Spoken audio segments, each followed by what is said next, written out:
What's up, guys? It's Powerbang, and I'm bringing you guys a kind of an odd video today, but I think it's going to be helpful to mention at least one time on the channel.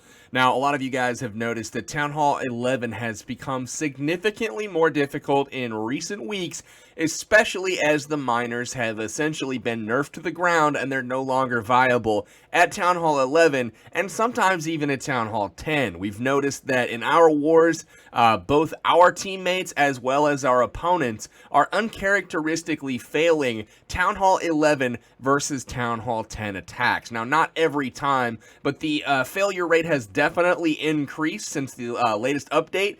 And I wanted to share with you guys a strategy today that has seen very, very high success rates and kind of break it down for you.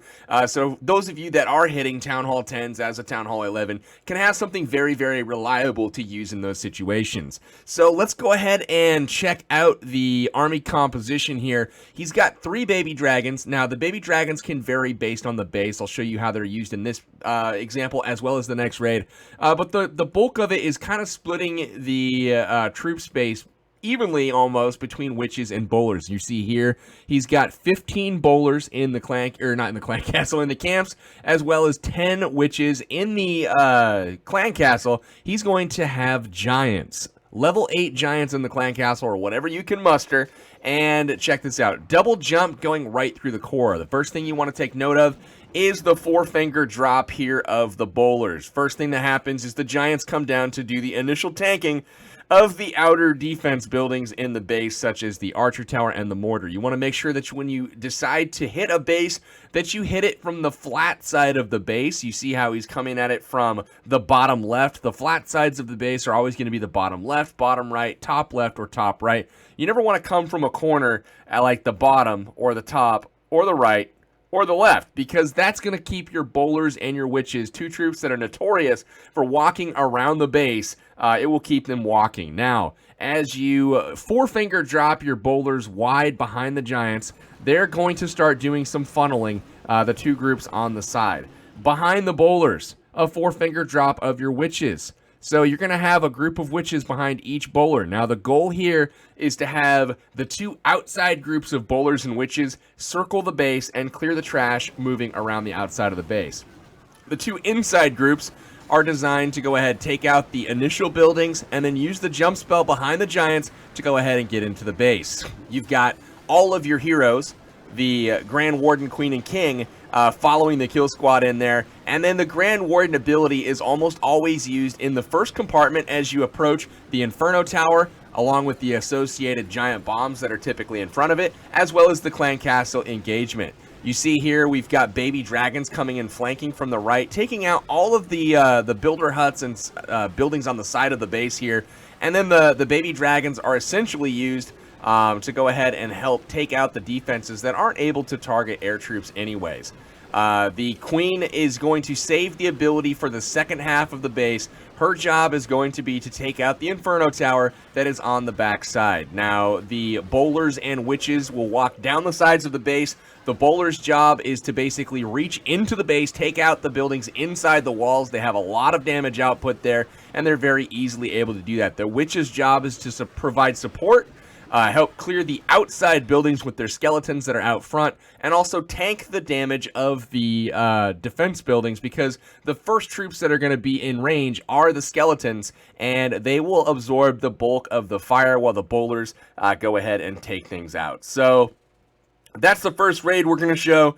We'll show the second raid here as well. This is also Caps. And again, you're going to see Caps come with a double jump spell in addition to 3 rages, and this time 11 witches and 15 bowlers. Now, he's decided to bring less baby dragons in this scenario because he doesn't have as many outside buildings. He's got 1 down here he decides to get with an archer, and again, you're going to see some giants come down. And notice how situationally, it's not always, okay, load the CC up with giants and then just send them. You notice that he had a very wide portion of the base here, and he dropped in a giant on the left, this guy over there, flashing, and he is designed to go ahead and tank the defense momentarily while the bowlers that come in behind on the 4-finger drop are able to clean everything up. So watch the witches come down behind the bowlers, and again, he skewed the left groups kind of far off to the side, so they have the potential to walk, but as long as these 2 groups towards the bottom can get some of those troops in there. It looks like the bowlers go into the base that are in that middle group. They hop the wall. He uses the Grand Warden ability while the CC is being engaged and they're in that first compartment. And again, the queen goes straight to that Inferno Tower and takes it out. She does not use her ability right away. It's imperative that you save that for the end of the base. Now, trailing buildings over here on the left. The witches and the bowlers and the kill squad all missed these. He uses a baby dragon here to go ahead and help keep moving the queen along into the base. As you can see, she's shooting through the wall. She decides to say, forget it, hops the wall, and instead of going over to this elixir storage there, the baby dragon helps her continue to move along. Now, the witches and bowlers continue to work their way down. You see on both sides of the base, really good tanking provided by the skellies. Bowlers and force absolutely wrecking stuff. And then you've got the queen and the Grand Warden inside the base doing work. The queen finally gets over to the Inferno Tower, starts taking some heat here. There's no healing or anything like that going on. But she's going to be able to use the ability, take out the final Archer Tower, and that is pretty much that. The big dangers in this strategy are the, the splash damage, the Inferno Towers, and Wizard Towers, and Mortars, and Bomb Towers. You don't want to get those bowlers and witches in those in range of those because they'll get evaporated very quickly. Hopefully you can tank everything with your skeletons and get the bowlers to go ahead and take those out quickly. So that's kind of covering this dip strategy really quickly. This is kind of what I'm seeing emerge as like the go-to strategy at Town Hall 11 coming down to Town Hall 10. Bowlers, witches, bitches?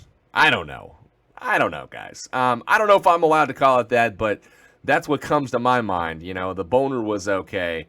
But we'll have to see how it plays out. Anyways, hopefully you enjoyed the video. We'll be back with something a little more geared towards even Town Hall hits tomorrow. But I just wanted to address this, as it's something that I keep seeing coming up. And I know that if our guys are, using this with very good success, I feel like a lot of other clans could probably benefit from that as well.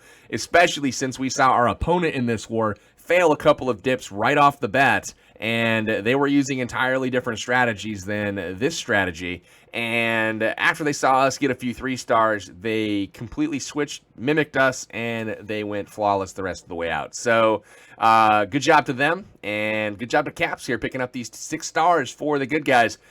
So that's going to do it for this video. Do you even dip, bro? I hope not, but at the same time, it's a necessity. It happens in war, and now you will be equipped to get that 3 star more often than not. This is Powerbang. I'm signing out until next time, guys. Take care.